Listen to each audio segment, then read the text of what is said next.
हम लोग थोड़ा सा अभी जैसे आज से क्या है, जैसे नया चैप्टर शुरू हो रहा है, थोड़ा नोट्स का इशू बन रहा था, तो नोट्स हम लोग बनाएंगे अपना एज इट इज जैसे पहले बनाते थे। पीडीएफ में आपका नोट्स रहेगा, सेव रहेगा, क्लासरूम में रहेगा, जाएगा। यहाँ हम लोग इसको एक्सप्लेनेशन भी करेंगे, यहाँ समझेंगे भी, यानी हम लोग को दोनों स्क्रीन पर समझना है, ठीक है ना, कोई दिक्कत नहीं है। तो हम लोग लिखने का काम करेंगे, यहाँ पर हम लोग समझने का काम करेंगे।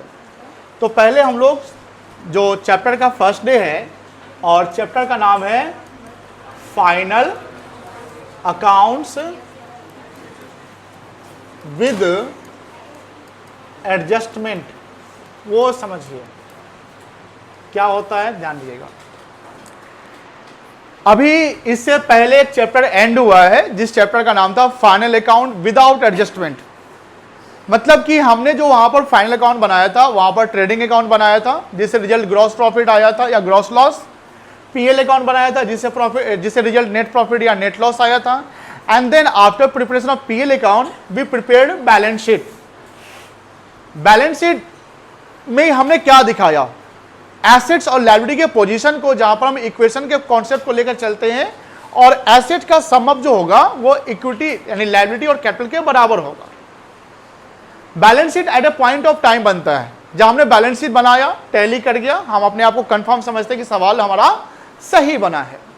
लेकिन जो पिछला चैप्टर में जो विदाउट एडजस्टमेंट था, उसमें हमने देखा क्या कि ट्रायल का इंफॉर्मेशन दिया हुआ है, और ट्रायल के बाहर का इंफॉर्मेशन में ओनली एंड ओनली एक ही चीज दिख रहा है, वो है क्लोजिंग स्टॉक। क्या दिख रहा था? क्लोजिंग स्टॉक दिख रहा है। और वो क्लोजिंग स्टॉक का जो हम डाल रहे हैं, तो उस क्लोजिंग स्टॉक को हमको दो जगह डालना है साइमल्टेनियसली। एक डालना है ट्रेडिंग अकाउंट के क्रेडिट साइड, और उसी क्लोजिंग स्टॉक के वैल्यू को बैलेंस शीट के एसेट्स में भी डालना है। मतलब कि जो इंफॉर्मेशन क्लोजिंग स्टॉक ट्रायल के बाहर है, ट्रायल के बाहर है, उसको हम दो जगह डाल रहे हैं, क्रेडिट में ट्रेडिंग अकाउंट और बैलेंस शीट के एसेट, मतलब डेबिट और क्रेडिट दोनों करते हैं। सर अगर क्लोजिंग स्टॉक ट्रायल के अंदर रहता तब क्या करते, तब कुछ ट्रीटमेंट अलग हो जाता है। अगर क्लोजिंग स्टॉक ट्रायल के बाहर है, सॉरी ट्रायल के अंदर है, क्लोजिंग स्टॉक है, और अगर वो इन ट्रायल बैलेंस है, कहां है बेटा? इन ट्रायल बैलेंस है। इस सिचुएशन में हम बैलेंस शीट और ट्रेडिंग अकाउंट दोनों जगह नहीं डालेंगे, याद रखिएगा, ये एक ही जगह दिखेगा। अब ये क्लोजिंग स्टॉक ट्रायल के अंदर है, तो ये हमारा ट्रायल के अंदर किस साइड दिखेगा? डेबिट साइड दिखेगा, डेबिट साइड ही दिखेगा, ये ध्यान रखिएगा। क्लोजिंग स्टॉक ट्रायल के डेबिट में, बिकॉज स्टॉक है, स्टॉक हमारे लिए एसेट्स होता है। क्या होता है बेटा? एसेट्स। जब ट्रायल के अंदर है तो सिर्फ और सिर्फ only shown in asset side of balance sheet. याद रखिएगा, भूल कर भी गलती नहीं करना है, भूल कर भी गलती नहीं करना है कि जो इंफॉर्मेशन ट्रायल के अंदर मौजूद है, पहले ये देखिए डेबिट में है कि क्रेडिट में है, और उसको कहीं एक ही जगह शो करना है, दो जगह नहीं शो करेंगे। बट अगर यही closing stock outside of trial balance है, कहां है बेटा? आउटसाइड ऑफ ट्रायल बैलेंस है, मतलब कि इसका इफेक्ट डालना पड़ेगा। तो इस क्लोजिंग स्टॉक को हमें दोनों साइड डालना पड़ेगा, दो साइड, एक तो credit side of trading account, और दूसरा डालना पड़ेगा simultaneously asset side of balance sheet. Sir ऐसा क्यों? ऐसा इसलिए, जो इंफॉर्मेशन ट्रायल में है ना बेटा, अच्छा ये बताओ, ट्रायल में जो इंफॉर्मेशन आता है वो इंफॉर्मेशन कहां से आता है? लेजर से आता है। कहां से आता है? लेजर में जो ट्रांजैक्शन हो रहा है उसका डेबिट है तो डेबिट, क्रेडिट है तो क्रेडिट, करते करते करते हम लेजर का बैलेंसिंग करते हैं। क्या करते हैं? बैलेंसिंग। मतलब कि लेजर में जो चीजें हमने डाल दिया और बैलेंसिंग कर दिया, उसको हम एडजस्टेड डेटा बोलते हैं। क्या बोलते हैं? Adjusted. Adjusted data in the sense adjust हो चुका है। जब जो चीज एडजस्ट हो चुका है, यानी डेबिट था हमने डेबिट कर दिया, क्रेडिट था क्रेडिट कर दिया, इसका मतलब ये होता है कि सर उसका इफेक्ट हमने डाल दिया है। वो लेजर में जो हम क्लोज करते हैं तो लेजर का बैलेंसिंग करना पड़ता है ना बेटा, क्या करना पड़ता है? बैलेंसिंग। तो आप बैलेंसिंग करते तो डेबिट साइड का टोटल देखते हो और क्रेडिट साइड का टोटल देखते हो, और जो साइड ज्यादा उसके अपोजिट में बैलेंस फॉल कर जाता है। बोलो हाँ या ना? डेबिट साइड ज्यादा, क्रेडिट साइड कम है, तो बैलेंस फॉल कहां करेगा? Credit side. बट वो डेबिट बैलेंस ही कहलाएगा बिकॉज डेबिट साइड ज्यादा है। नेट इफेक्ट कर रहे हैं हम लोग, क्या डाल रहे हैं बेटा? Net effect. यानी ट्रायल में जो इंफॉर्मेशन है, ट्रायल में जो इंफॉर्मेशन है वो नेट ऑफ हो चुका है, मतलब डेबिट कोड को एडजस्ट कर दिए हैं। बोलो हाँ या ना? करते हैं ना? जब वो नेट ऑफ हो चुका है तो इसलिए उसको अब हम बैलेंस शीट में या पीएल में या ट्रेडिंग में उसी साइड दिखाएंगे जिस साइड ट्रायल में दिख रहा है। अगर डेबिट में दिख रहा है तो डेबिट साइड, और क्रेडिट में दिख रहा है तो क्रेडिट साइड। अब चूंकि क्लोजिंग स्टॉक ट्रायल में दिख रहा है तो वो एसेट्स है हमारे लिए, बिकॉज स्टॉक है, स्टॉक हम बेच सकते हैं। स्टॉक हम क्या कर सकते हैं? बेच सकते हैं। यानी जो गुड्स हमारे लिए हेल्ड है सेल करने के लिए, उसी को स्टॉक कहते हैं। The goods which are available for sale, the goods which are held for sale is called stock. और हेल्ड फॉर सेल मतलब हम सेल करेंगे तो क्या मुझे मिलेगा? क्या मिलेगा? पैसा मिलेगा, मनी मिलेगा। यानी मेरे पास फाइनेंशियल राइट्स है। क्या है बेटा? इसलिए एसेट्स है। एसेट्स में क्या क्या वो रटना नहीं है। एसेट्स में क्या क्या है वो रटना, हमको मीनिंग समझना है। हमने किसी ने बताया ना कि क्रेडिटर्स भी, क्रेडिटर्स हमेशा लायबिलिटी होगा ऐसा नहीं है। मान लो कि हमने क्रेडिटर को एडवांस दे दिया, एडवांस टू सप्लायर ऐसा लिखा रहे क्या लिखा रहा है? आप बताओ, एडवांस टू सप्लायर का मतलब क्या है? हमारा कोई सप्लायर है, हमने अभी उनसे सामान नहीं लिया है, या जितना लिया उससे ज्यादा हम एडवांस कर दिए हैं। बोलो हाँ या ना?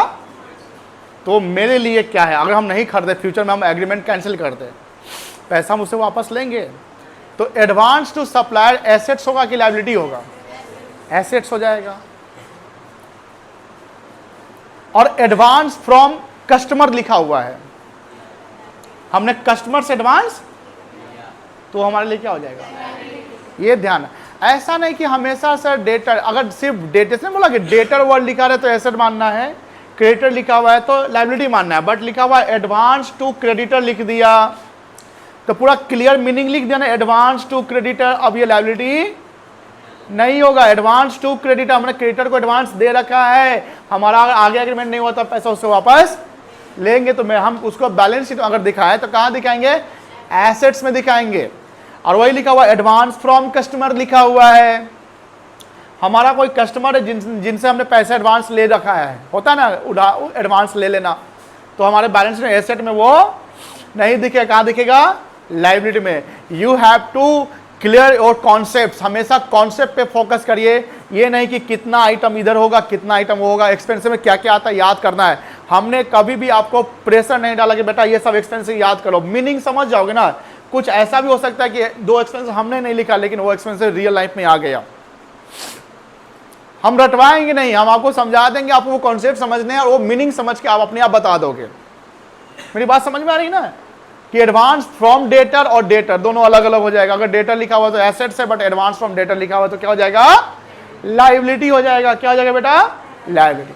अब वही बात है कि जो ट्रायल के अंदर दिख रहा है वो एडजस्ट हो चुका है, लेजर बना लिए हैं, तो इसलिए हम एडजस्टेड डेटा को, चाहे उसका नेट इफेक्ट हो, डेबिट होगा तो डेबिट में, क्रेडिट होगा तो क्रेडिट में। इसलिए ट्रायल के अंदर में अगर स्टॉक दिख रहा है, हम स्टॉक नहीं कोई भी बात करते हैं, लेकिन अभी यहां पर स्टॉक पे फोकस करिए। अगर ट्रायल के अंदर में स्टॉक दिख रहा है, कहां दिख रहा है बेटा? अंदर में, तो कहीं ना कहीं एक ही जगह दिखेगा। वो ट्रायल के अंदर स्टॉक डेबिट साइड दिखेगा बिकॉज हमारे लिए एसेट्स है, तो कहां दिखेगा? Asset side of sir. इस केस में ट्रेडिंग अकाउंट में दिखाएंगे? बोलिए नहीं दिखाएंगे।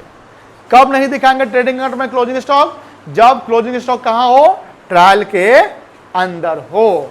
जब ट्रायल के अंदर होगा तो ट्रेडिंग अकाउंट में क्लोजिंग स्टॉक नहीं दिखेगा। दिमाग में बैठा लो, क्योंकि एडजस्ट हो चुका है, हमने परचेज सबसे एडजस्ट कर दिया होगा, इसलिए नहीं दिखेगा, चला जाएगा सीधे बैलेंस शीट में एसेट साइड। एसेट साइड इसलिए जाएगा बिकॉज हमारे पास सामान पड़ा हुआ है, बेचने के लिए पैसा मिलेगा। लेकिन जब ट्रायल के बाहर कोई भी डेटा मिलता है, अभी तक तो हमको एक ही डेटा मिलता था, लेकिन जो अब चैप्टर शुरू होने वाला है उसमें एक डेटा नहीं, नंबर्स ऑफ डेटा मिलेंगे। बहुत सारे ऐसे आइटम होंगे जो ट्रायल के बाहर होंगे और उनका हमको अकाउंटिंग करना है। तो those information which are appeared outside of trial balance is called unadjusted figure। वो अभी एडजस्ट नहीं हुआ है, वो अभी बैलेंस नहीं हुआ है। तो जो फिगर अनएडजस्टेड होता है, हमारा सारा अकाउंटिंग एक कॉन्सेप्ट पे बेस है, एक सिस्टम पे बेस है, जिसको बोलते हैं डबल एंट्री सिस्टम। क्या बोलते हैं? अगर आपसे कोई सवाल पूछे कि फादर ऑफ अकाउंटिंग कौन है, बता सकते हो? ये 11th के सवाल में पूछा जाता है। पूछा था क्या? ये कोई एग्जाम दिया था 11th का? पूछा था फादर ऑफ अकाउंटिंग? नहीं पूछा था, बिहार बोर्ड वाले को पूछा होगा। इसका फादर ऑफ अकाउंटिंग किसको जो बोलते हैं? और इन्होंने ही डबल एंट्री सिस्टम का इन्वेंशन किया। जानते हैं आप कब किया था? 1494। हमेशा हम बताते हैं 1494। आप लोग में बहुत बच्चे देखते हैं क्या है ना, 1894, 1899, 1994 कर देता है। ये गलती नहीं करना है, 1494। अब उन्होंने डबल एंट्री सिस्टम, या हमने बोला कि पूरा अकाउंटिंग एक कॉन्सेप्ट पे बेस है जिसका नाम क्या है? Double entry system. क्या कहता है ये? Every aspects of transaction and events have it's dual aspects. Dual aspect मतलब कि दो इसके एस्पेक्ट्स होते हैं। अगर मुझे आप ट्यूशन फीस देते हैं तो मेरे लिए रिसीट्स है, हमने पैसा रिसीव किया। आपके पॉइंट से क्या है? वो पेमेंट है। आपने पे किया, मैंने रिसीव किया, बट पैसा तो एक ही था। दूसरा पॉइंट देखें कि हमने अगर ट्यूशन फी रिसीव किया तो मेरे लिए वो इनकम है। क्या है? लेकिन आपके लिए क्या है? एक्सपेंस है। डिपेंड करता है कि हमारा इनकम सबका इनकम होगा, ऐसा नहीं। हमारा इनकम सामने वाले का एक्सपेंसेस हो जाएगा। अगर मेरे बैलेंस शीट में कहीं डेटर दिख रहा है तो डेटर जब अपना बैलेंस शीट बनाएगा तो उसके बैलेंस शीट में क्या दिखेगा? क्रेडिटर दिखेगा। उसको हमको पैसा लेना है और उसको पैसा देना है। हमारा अगर नुकसान है तो किसी का फायदा। हमने अगर डिस्काउंट रिसीव किया तो किसी ने डिस्काउंट अलाउ किया। हमने अगर परचेज किया तो किसी ने, तो एक ही ट्रांजैक्शन है बट पॉइंट ऑफ व्यू दोनों के अलग अलग होते हैं। और कोई भी ट्रांजैक्शन इवेंट जब होता है तो बिजनेस में होता है। हम लोग बिजनेस का अकाउंटिंग करते हैं, जो ऑर्गेनाइज बिजनेस है। ठेला वाले का अकाउंटिंग नहीं कर रहे हैं, वो भी तो बिजनेस कर रहे, बट वो ऑर्गेनाइज नहीं है। आपसे पूछा है कि सर सब बिजनेस का अकाउंटिंग होता है तो ठेला वाला अकाउंटिंग करता है? आप बोलेंगे नहीं, वो सिंगल एंट्री कागज पे लिखता होगा। वो ऑर्गेनाइज बिजनेस नहीं है, उनके ऊपर गवर्नमेंट की कोई ऑब्लिगेशन नहीं है, उनको कोई लीगल कंप्लायंस फॉलो नहीं करना है। दैट्स व्हाई उनको अकाउंटिंग करने की जरूरत नहीं है। बट हम जब ऑर्गेनाइज बिजनेस करते हैं, हमारी टैक्स लायबिलिटी बनती है, हमको जीएसटी पे करना है, रिसीव करना है, हमें कहीं ना कहीं सोसाइटी के लिए रिस्पॉन्सिबल होना है, तो हमें अपना accounting proper books of account maintain करना है। और जब बुक्स ऑफ अकाउंट मेंटेन करेंगे तो we have to follow the double entry system. कौन सा सिस्टम फॉलो करेंगे? ये एक universal concept. Double entry system is not the law. Double entry system is not the law, but it is the accounting conventions, it is the accounting principles, it is accounting system where every business entity follow it. यहां कोई नियम नहीं कि नहीं follow करेंगे तो jail हो जाएगा। जैसे एक अनऑर्गेनाइज बिजनेस फॉलो नहीं करता तो क्या उसको जेल डाल दिया जाए? नहीं। लेकिन जब ऑर्गेनाइज बिजनेस एक सिस्टम बना दिया गया तो उस सिस्टम को हम फॉलो करते हैं। कन्वेंशन मतलब प्रथा होता है, जो सिस्टम को हम लोग फॉलो करते हैं। कन्वेंशन एंड लॉ अगर बोला जाए कि क्या सेम है तो आप बोलेंगे नहीं। लॉ जो है वो लीगल ऑब्लिगेशन क्रिएट करता है कि हमको फॉलो करने ही करने हैं, और हम उसका वायलेशन करेंगे तो उस पर सजा हो जाएगा। लेकिन कन्वेंशन क्या कहता है कि वो सिस्टम है जिसको फॉलो करना चाहिए, अगर नहीं फॉलो करते तो कोई सजा नहीं हो सकता। जैसे मान लो कोई फेस्टिव सीजन आता है, कोई भी प्रोग्राम होता है, तो ऐसा तो नहीं कि जो फेस्टिव सीजन आता है तो उस रीजन के 100% लोग उस फेस्टिव को फॉलो करते हैं, ऐसा हो सकता है? नहीं। अब कुछ लोग अगर फॉलो नहीं करते तो क्या उनको जेल डाल दिया जाए? बोलेंगे श्री कृष्ण भगवान तुमने मेरे बात को नहीं माना, आज चलो ठीक है तुमको अब इंद्रदेव के सलाखों में डाल दिया जाता है। ऐसा तो नहीं हो सकता है। वो कन्वेंशन से, वो प्रथा है जो हम फॉलो करते हैं। प्रथा का फॉलो इसलिए करते हैं क्योंकि हमारे पूर्वज उसको फॉलो करते आ रहे हैं। तो सदियों से अकाउंटिंग का एक सिस्टम फॉलो किया जा रहा है, इसलिए डबल एंट्री सिस्टम फॉलो करते हैं, कोई दिक्कत नहीं है। अब यहां बात हो रही है कि जो डबल इंटरेस्ट सिस्टम ने बोला कि जो ट्रायल के बाहर वो अनएडजस्टेड फिगर है, तो उसको हम एक कॉन्सेप्ट पे, यानी वो एडजस्टमेंट नहीं हुआ है, तो उसको एडजस्ट करने के लिए हमें एक डेबिट और क्रेडिट का इंपैक्ट डालना पड़ेगा, डबल इंटरेस्ट सिस्टम मेंटेन करना पड़ेगा। इसलिए अनएडजस्टेड फिगर, ये जो पॉइंट्स हम बोल रहे हैं ना, ये पूरा आगे आने वाले पूरे एंड के चैप्टर तक ये चलने वाला है, ध्यान रखिएगा। और ये जो समझ गया उसका फाइनल अकाउंट बिजनेस में एकदम आसान हो गया, और जो नहीं समझा या जो आज एब्सेंट मार दिया है, समझ लीजिएगा उसके आगे के रास्ते थोड़ा सा मुश्किल से भरा होगा। 100% हमने पहले ही बता दिया था।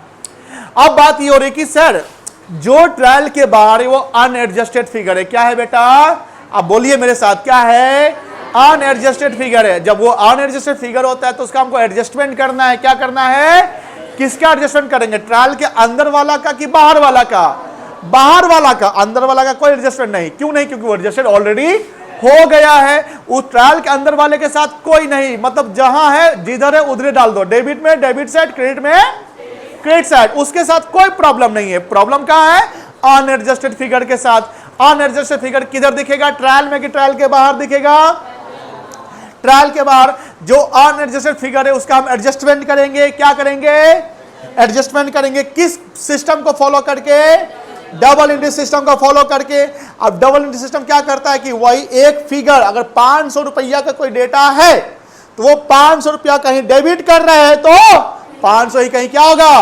क्रेडिट होगा। क्या आपने पढ़ा ये बात?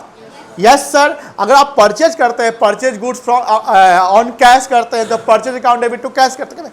तो यही बात हुआ कि जो डेटा ट्रायल के बाहर है, कोई भी फिगर, उसका हमको दो इक्वल इंपैक्ट डालना है, डेबिट में भी और क्रेडिट में भी। लेकिन एक चीज ध्यान रखिएगा, अगर डेबिट में कहीं डाल दिए तो कहीं क्रेडिट न डालकर अगर डेबिट को कम कर रहे हैं, डेबिट को क्या कर रहे हैं?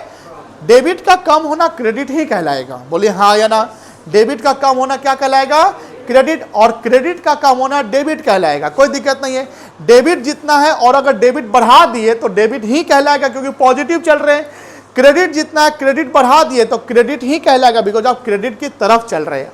अगर हमको रिवर्स चलना है, रिवर्स इन द सेंस कि ऐड है, माइनस करना है, तो फिर रिवर्स में साइन चेंज हो जाएगा। डेबिट है तो क्रेडिट और क्रेडिट है तो डेबिट। कोई दिक्कत नहीं है। अब यहां पर ये जो बातें हैं, बी पॉइंट अब एकदम क्रिस्टल क्लियर हो गया होगा आप लोगों को कि बी पॉइंट बोलता है कि अगर closing stock outside of trial balance है तो ये क्लोजिंग स्टॉक अनएडजस्टेड हो गया। बोलो हाँ या ना? अब अनएडजस्टेड हो गया तो इसका दो इंपैक्ट पड़ेगा। बोलो हाँ या ना? तो अगर कहीं क्रेडिट है तो कहीं ना कहीं क्या हो रहा है? एसेट्स में, एसेट में डेबिट हो रहा है ना? बोलो हाँ या ना? यही बात है। आप लोग पहले वाले सब चैप्टर में ऐसा पॉइंट देखे थे। आपने देखा 2,40,000 का क्लोजिंग स्टॉक है, ए बैलेंस शीट में डाल। अच्छा सर जीपीए नहीं आ रहा है, अरे क्लोजिंग स्टॉक नहीं डाल, तो ओहो हो डाल क्रेडिट साइड। अब मतलब क्या हुआ कि आपने क्रेडिट ट्रेडिंग में डाल दिया और एसेट में डाल दिया। लेकिन कब डाला? जब क्लोजिंग स्टॉक कहां था? Outside of trial. लेकिन ट्रायल के बाहर होगा तब? बोलो, अगर ट्रायल के बाहर होगा तब एक ही जगह जाएगा। किस साइड जाएगा? बैलेंस शीट, अरे एक आगे बोलो, बैलेंस शीट के एसेट साइड जाएगा। सर क्लोजिंग स्टॉक हो गया, और भी होते हैं ना? अरे बहुत सारा होता है। अब तुमको हम ऐसा ऐसा चीज बताएंगे जो एकदम समझ में आ जाएगा। ए बुआ सुनो, ये क्या है?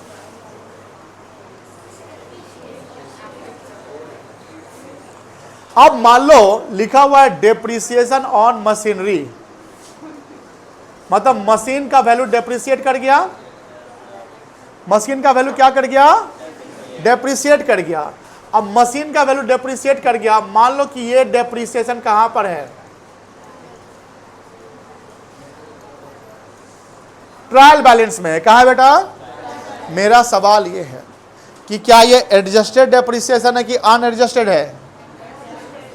फिर से बोलिए, हमको नहीं सुना दिया। फिर से बोलिए, नहीं सुना दिया। एडजस्टेड है। Very good.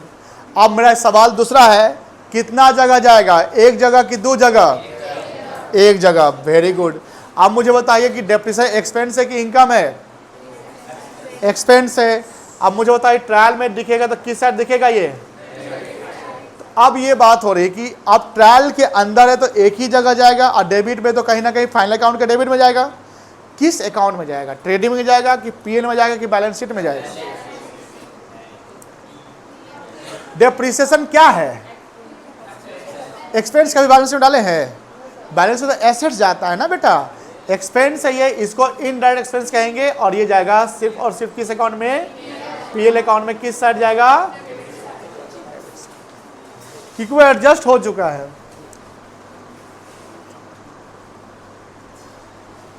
दो को तीन कर लो ना। हाँ, क्या हो चुका है वो बेटा? बोलो ना, एडजस्ट हो चुका है। लेकिन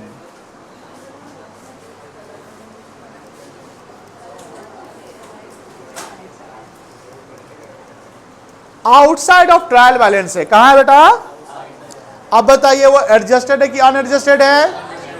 अनएडजस्टेड है। अब बताइए कहां है? ट्रायल के बाहर है। कितना इंपैक्ट पड़ेगा? दो इंपैक्ट पड़ेगा, डेबिट भी और इस केस में दो जगह जाएगा। कितना जगह जाएगा? दो जगह जाएगा। वो दो जगह कहां कहां जाएगा? एक जाएगा पीएल में, जहां जाता था वहां डाल दो। कहां की साइड? अब अगर डेबिट हो गया तो अब तो कहीं ना कहीं क्रेडिट करना पड़ेगा ना। इसको चूंकि क्रेडिट नहीं करना है, इसको क्या करना है? डिडक्ट करना। डिडक्ट मतलब क्या होता है? घटाना। किससे? जिस पे डेप्रिसिएशन लगा है उससे। मतलब जो डेप्रिसिएशन ट्रायल के बाहर दिख रहा है, इसका मतलब ये हुआ है कि वो डेप्रिसिएशन उस एसेट से अभी एडजस्ट नहीं हुआ है। बोलो, जो डेप्रिसिएशन, बोलो बोलो, ट्रायल के बाहर दिख रहा है, इसका मतलब ये है कि वह डेप्रिसिएशन उस एसेट्स में एडजस्ट नहीं हुआ है। इसलिए हम लोगों को उस डेप्रिसिएशन को एडजस्ट करना पड़ेगा, और ट्रायल के बाहर होने के बाद उसका दो इक्वल इंपैक्ट डालना पड़ेगा। रे थोड़ा सा के सांप काट लिया है क्या? बोलो ना। दो इक्वल इंपैक्ट डालना पड़ेगा, एक डेबिट और दूसरा अब बोलो, अब डेप्रिसिएशन को पीएल में डेबिट कर देंगे, और दूसरा सेम डेप्रिसिएशन वैल्यू से उस एसेट से माइनस कर देंगे। इससे वैल्यू न्यूट्रल हो जाएगा। न्यूट्रल मतलब न्यूट्रलाइज हो जाएगा, जीरो हो जाएगा। समझ गए? कोई दिक्कत? समझ गए? इतना माइंड में बैठा देना है कि तुम लोगों को लगे कि फुल टॉस बॉल आया है और उस पे हाँ, जो आज नहीं आया उसका यही स्थिति होगा। फुल टॉस बॉल पे बोल्ड होने वाला कहानी होगा। मतलब कि कॉन्सेप्ट बड़ा मजेदार है। पता है, पूरे 11th में सबका जान, प्राण, आत्मा, खून कोई चीज है तो यही चैप्टर है, फाइनल अकाउंट। बहुत मजेदार है। इस पे ढेर सारे मीम बनते भी हैं, और मीम आपने कभी जीवन में देखा भी होगा कि एक स्टूडेंट का बैलेंस शीट टैली नहीं हुआ तो हार्ट अटैक आ गया, मर गया। मतलब कि ऐसा न्यूज आ रहा है। ये देखे, सुना है। आज सीए के एग्जाम में एक स्टूडेंट का बैलेंस शीट टैली हो गया, उन्होंने इतना खुश हुआ कि खुशी से हार्ट अटैक आ गया।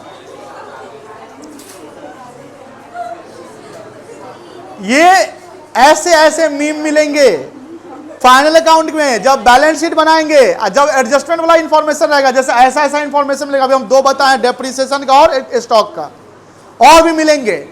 जब वो एडजस्टमेंट कर लेंगे, बड़ा सा ट्रायल बैलेंस के इंफॉर्मेशन को डाल दिया, जीपी आया, एनपी आया, फिर बनाया बैलेंस शीट। मेन कहानी बैलेंस शीट में ही फिरता है। अब बैलेंस शीट में डेटा डाल रहे हैं, लायबिलिटी साइड, एसेट साइड, नीचे जब टोटलिंग लगाया, टोटलिंग कब? मैनुअली। जब टोटल बराबर, अरे हाँ, उसके बाद तुम्हारा ऐसा कॉन्फिडेंस बूस्ट होगा कि पापा से भी कभी बात करें, क्या पापा क्या हाल है, ऐसे बोलिएगा, क्योंकि आपका बैलेंस शीट टैली हो चुका है। सर से बोलिएगा, सर मे आई कम इन, ऐसे बोलिएगा। लेकिन बैलेंस शीट टैली नहीं हुआ तो फिर पापा से आप नजर नहीं मिला पाइएगा। सर बोलेंगे बना है तो आप बहाना बनाइएगा, सर नानी घर चले गए थे, मौसी आ गई थी, मामा आ गए थे। क्यों? क्योंकि बैलेंस शीट टैली नहीं हुआ तो क्या बोलिएगा, है कि नहीं है? कुछ बच्चे ऐसे हैं, दूर बैलेंस शीट टैली हो चाहे नहीं टैली हो, कल से पढ़ेंगे। क्या से पढ़ेंगे? कल तो कभी आया नहीं है। और बताते हैं बाबा, एक और सुनो, सुनो,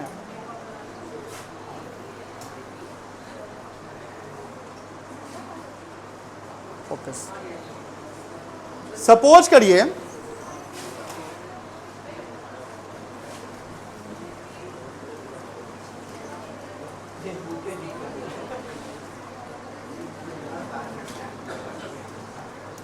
ये क्या लिखा हुआ है? Outstanding salaries. क्या होता है? जोर से बोलिए, क्या होता है ये? एसेट, लायबिलिटी, एक्सपेंस, इनकम, क्या होता है? लायबिलिटी होता है, हमने बहुत बार बताया है ये बात। सैलरी लिखा रहा है तो वो एक्सपेंस है।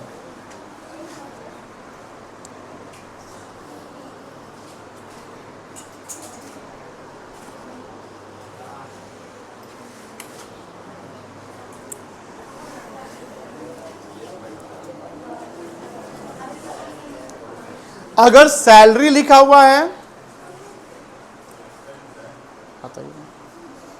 इसके हटाइए, हाँ, तो वो एक्सपेंस है।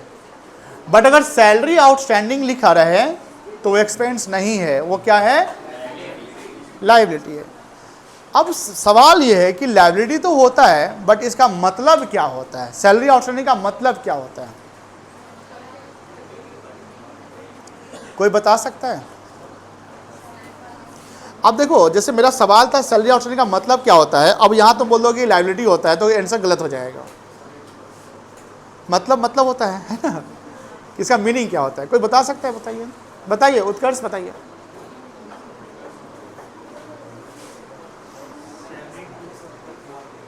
फिर से बोलो, सैलरी, बोलिए बोलिए।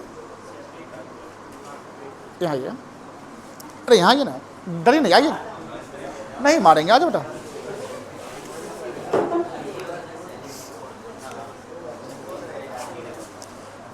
ये हमारे क्लास में बहुत अच्छे बच्चे हैं, थोड़ा सा और इधर, हाँ, क्यूट सा बच्चा है, थोड़ा पढ़ाई कम,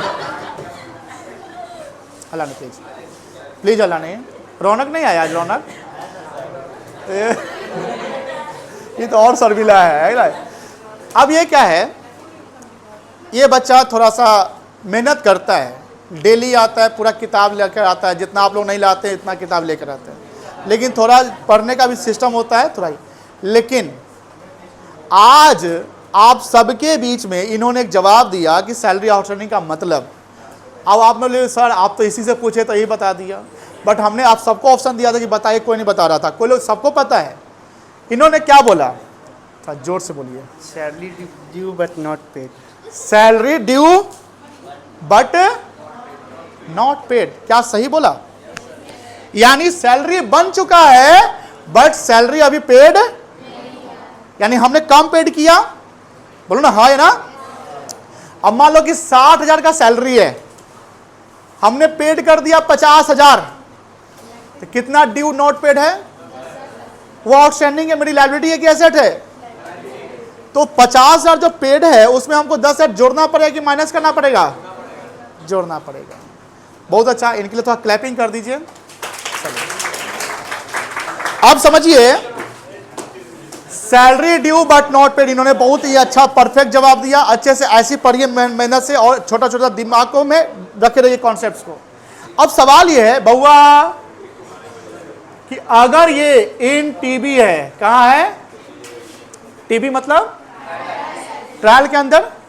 अब सवाल ये है कि ट्रायल के अंदर है, एडजस्टेड है कि अनएडजस्टेड है? एडजस्टेड है। वेरी गुड, बहुत अच्छा जवाब दे रहे हो एकदम। अब बताओ, एडजस्टेड है तो कहीं कितना जगह जाएगा? 2 जगह की 1 जगह? बहुत अच्छा जवाब दे रहे हैं अभी तक, एकदम एकदम परफेक्ट जवाब। पहला दिन परफॉर्मेंस बहुत ही अच्छा चल रहा है। 1 जगह जाएगा। अब सैलरी आउटस्टैंडिंग वर्ड लिखा हुआ है, क्या लिखा हुआ है? तो आउटस्टैंडिंग क्या होता है? अभी आपने क्या बोला? लायबिलिटी होता है। क्या होता है? तो अब मुझे बताओ, एक ही जगह जाएगा ना? क्यों जाएगा? क्योंकि ट्रायल में है। क्यों जाएगा? क्योंकि तो ये कहां जाएगा? बहुत अच्छा, किस साइड जाएगा? आपने बेहतरीन जवाब दिया है, लेकिन अभी आपका एक पड़ाव बाकी है। इस गेम का नियम है दोनों पड़ाव पार करना है कि नहीं है? अब दूसरा पड़ाव ये है कि सर ये कहां है? अभी कोई एक साइड में जल्दी से जवाब नहीं देगा, ध्यान रखिएगा, साथ में चलेंगे। आउटसाइड ऑफ ट्रायल बैलेंस है। अब बताइए ये एडजस्टेड है कि अनएडजस्टेड है?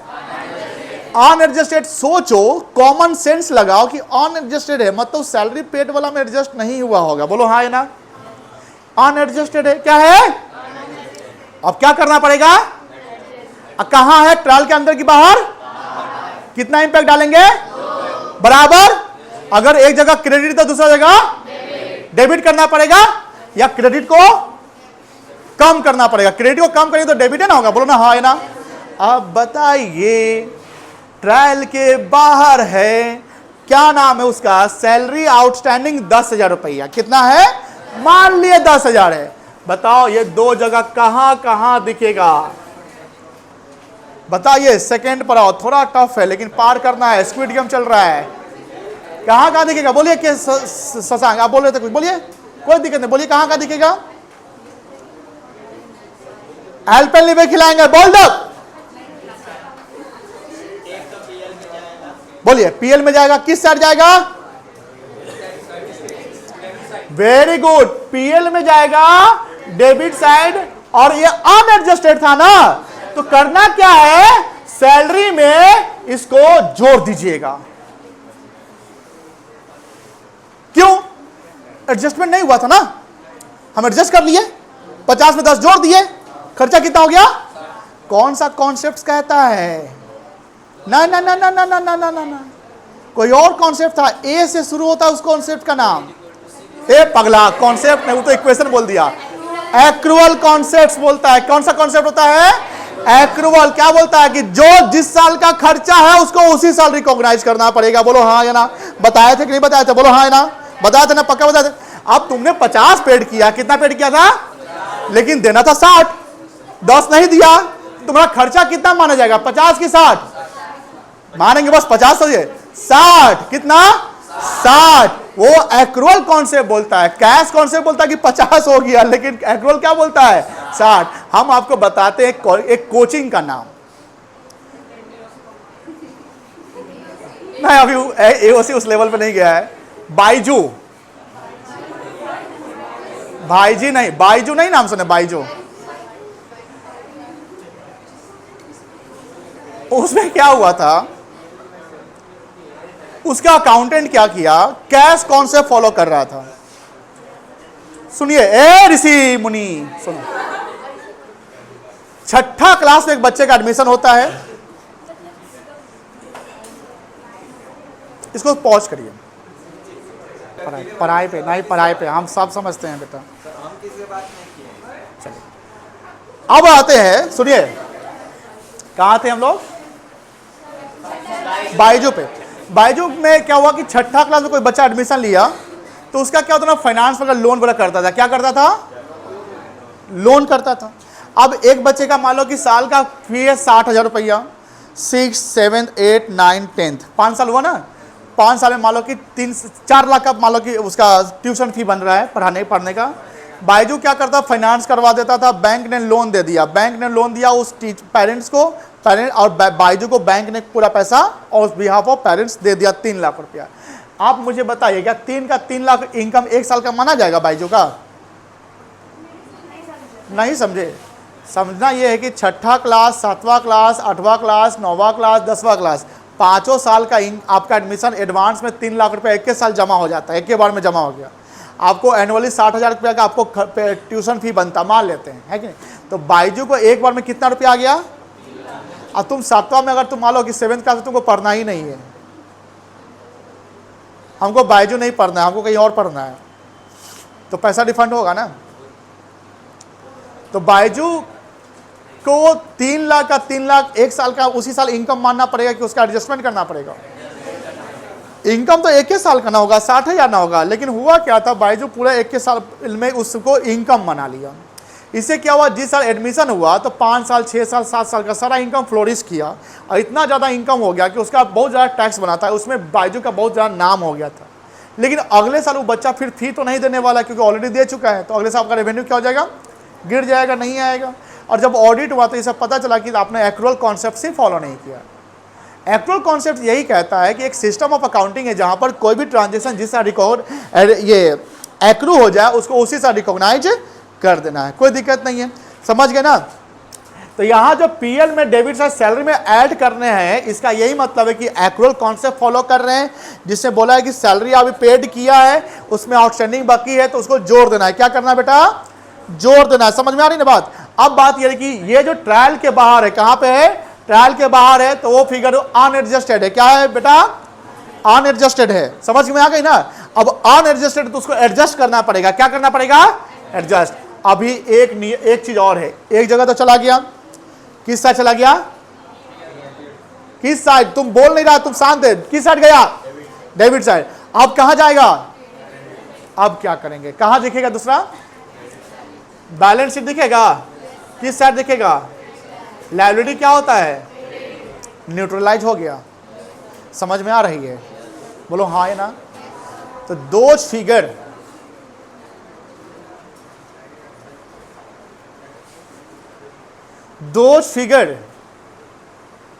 which are appears outside of trial balance is called unadjusted figure, and that unadjusted figure must be adjusted by following double entry system, and double entry system says that the transaction or events or any unadjusted figure must be neutralized by debiting and simultaneously crediting। हम उसको debit भी करते चले जाएंगे और credit भी चले जाएंगे क्योंकि इसे न्यूट्रलाइज होगा। बट ध्यान रखिएगा, दो इम्पैक्ट या अनएडजस्टेड फिगर वही फिगर होगा जो ट्रायल के बाहर दिख रहा है। हमने बोला कि सैलरी आउटस्टैंडिंग ट्रायल के अंदर होगा तो एक ही जगह जाएगा बेटा, ऐसा नहीं है कि दो जगह जाएगा। लेकिन जब ट्रायल के बाहर हो जाएगा तब दो जगह। हमने डेप्रिसिएशन के बारे में बोला कि अगर डेप्रिसिएशन ट्रायल के अंदर है तो सिर्फ और सिर्फ पीएल अकाउंट में जाएगा। कहां जाएगा बेटा, पीएल अकाउंट में। यानी डेप्रिसिएशन अगर ट्रायल के अंदर है तो पीएल में डाल दीजिएगा डेबिट साइड, बट मशीन या एसेट से माइनस नहीं करिएगा क्योंकि वो एडजस्ट हो चुका है। क्या हो चुका है, एडजस्ट हो चुका है। जब एडजस्ट हो चुका है तो आप घटाएंगे क्यों, घट चुका है ना वो। लेकिन जब वो ट्रायल के बाहर है, कहां है बेटा, ट्रायल के बाहर है, तो वो अनएडजस्टेड है। क्या है बेटा, अनएडजस्टेड है। और जब अनएडजस्टेड है तो उसका एडजस्टमेंट करना पड़ेगा डबल एंट्री सिस्टम फॉलो करके, और डेबिट और क्रेडिट दोनों बराबर बराबर करना पड़ेगा। कोई दिक्कत नहीं ना है, ये समझ में आया है। नोट करना पसंद करेंगे, नोट कर लीजिए, फिर हम लोग वहां पर थोड़ा सा कुछ मीनिंग नोट्स लिखवाएंगे। इसको पॉज कर दो, इसको पॉज कर दो। एक्सटेंशन है किसका, फाइनल अकाउंट विदाउट एडजस्टमेंट का। और जहां पर सोल ट्रेडर, सोल मतलब क्या होता है, one single sole trader prepare करता है final account to find out the performance and position of the organisation. Performance में दो चीज बनाते हैं, कितना चीज बनाते हैं, दो चीज बनाते हैं। क्या क्या, ट्रेडिंग अकाउंट और पीएल अकाउंट। ट्रेडिंग अकाउंट से क्या रिजल्ट आता है, जीपी या, और पीएल अकाउंट से क्या रिजल्ट आता है, नेट प्रॉफिट या नेट लॉस। कोई दिक्कत नहीं है। और पोजीशन से क्या बनाते हैं, बैलेंस शीट बनाते हैं जहां पर लायबिलिटी प्लस कैपिटल जो है वो किसके बराबर होगा, एसेट्स के बराबर होता है। ठीक है ना। अब ये इंफॉर्मेशन बउआ अभी देख रहे हैं, अभी नोटिस कर रहे हैं, कुछ बच्चे बातें कर रहे हैं।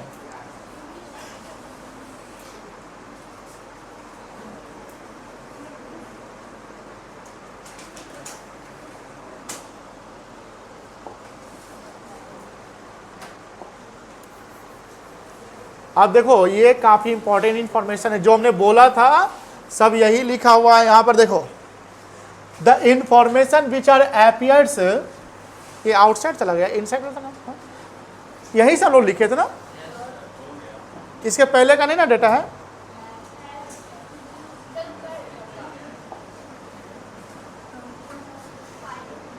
नहीं ठीक है। हाँ, the information which are appear outside of trial balance is called adjusted figures. एक मिनट,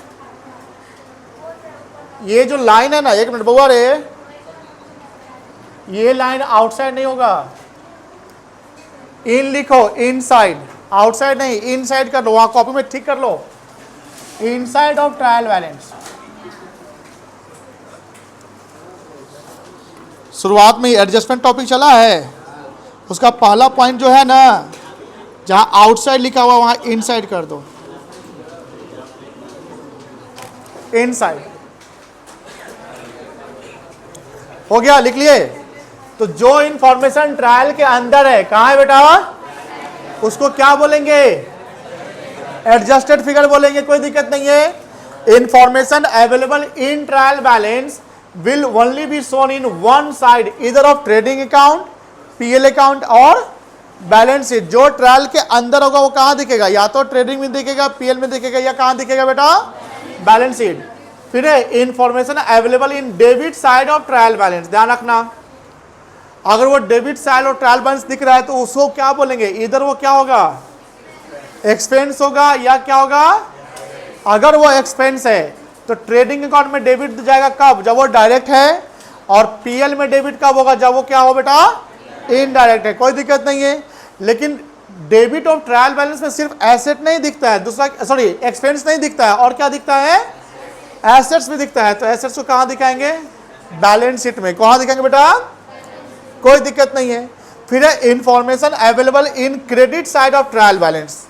ट्रायल के अगर क्रेडिट में है तो उसको क्या बोलेंगे आप, इनकम बोलेंगे, या क्या बोलेंगे आप, लायबिलिटी। तो इनकम कहां जाएगा, क्रेडिट साइड में जाएगा, ट्रेडिंग या पीएल में, और अगर लायबिलिटी है तो कहां जाएगा, बैलेंस शीट के लायबिलिटी साइड जाएगा, कोई दिक्कत नहीं है। क्लियर है बेटा।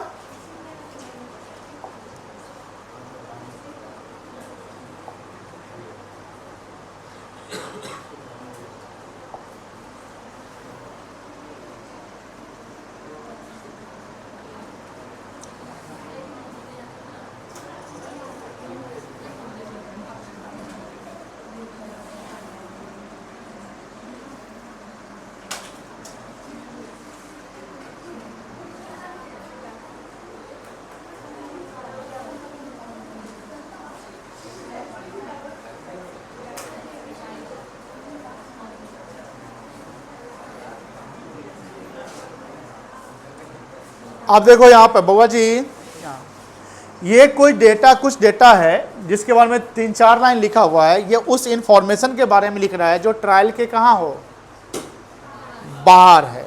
तो ट्रायल के बाहर जो डेटा उसको क्या बोलेंगे, एडजस्टेड या unadjusted, unadjusted. The information which are available outside, यहां ठीक है, outside of trial balance is called unadjusted financial data. क्या बोलेंगे बेटा, unadjusted financial data. That unadjusted financial data must be adjusted. उसको क्या करेंगे बेटा, हम एडजस्ट करेंगे। किस कॉन्सेप्ट को फॉलो करके, डबल एंट्री सिस्टम को फॉलो करके करेंगे। डबल एंट्री सिस्टम क्या कहता है कि कोई भी ट्रांजेक्शन जो इकोनॉमिक ट्रांजेक्शन, उसका ड्यूअल एस्पेक्ट्स पड़ेगा, क्या पड़ेगा बेटा, और ड्यूअल एस्पेक्ट्स में डेबिट और क्रेडिट सेम इकोनॉमिक वैल्यू पे होगा, सेम जो वैल्यू होता है, यानी इक्वल वैल्यू होना चाहिए, जितना डेबिट होगा उतना ही क्या होगा, क्रेडिट होगा, कोई दिक्कत नहीं है। आगे है the information which are appear outside of trial balance must be adjusted through the trading account, PL account, और मतलब कहीं जैसे अभी हमने यहां पर ये किया, चार्ट बनाया, कोई दिक्कत नहीं है। यहां जो 3 इंफॉर्मेशन जो बताए थे उसी के बारे में बोला कि अगर क्लोजिंग स्टॉक ट्रायल के अंदर है तो वो बैलेंस शीट के एसेट साइड में दिखेगा सिर्फ और सिर्फ, ठीक है ना। लेकिन ट्रायल के अगर बाहर है तो ट्रेडिंग में दिखेगा क्रेडिट साइड, और दूसरा बैलेंस शीट के किस साइड दिखेगा, एसेट साइड। अगर डेप्रिसिएशन ऑन मशीनरी है, क्या है बेटा, डेप्रिसिएशन ऑन मशीनरी है, इनडायरेक्ट एक्सपेंस, अगर ट्रायल के अंदर है तो पीएल में डेबिट साइड दिखेगा, कहां दिखेगा, पीएल के डेबिट साइड। लेकिन अगर ट्रायल के बाहर है, ट्रायल के कहां है बेटा, तो कहां दिखेगा, पीएल में डेबिट साइड तो दिखेगा ही दिखेगा, दूसरा क्या होगा, बैलेंस शीट में एसेट साइड मशीनरी से हम क्या करेंगे, माइनस कर देंगे, कोई दिक्कत नहीं है। सेम है, एक है आउटस्टैंडिंग सैलरी, हमने बताया था आउटस्टैंडिंग सैलरी क्या होता है, हमारा लायबिलिटी होता है। क्या होता है बेटा, लायबिलिटी। एक बच्चे ने जवाब दिया था कि salary due but not paid, salary due हो गया लेकिन पेड नहीं किया। अब चूंकि अगर वो ट्रायल के बाहर है तो मेरा लायबिलिटी होने के कारण ये बैलेंस शीट में दिखेगा। कहाँ दिखेगा, बैलेंस शीट में। लेकिन ट्रायल के बाहर है, इसका मतलब वो डेटा भी एडजस्ट नहीं हुआ है, अनएडजस्टेड है, इसलिए इसका दो ट्रीटमेंट होगा।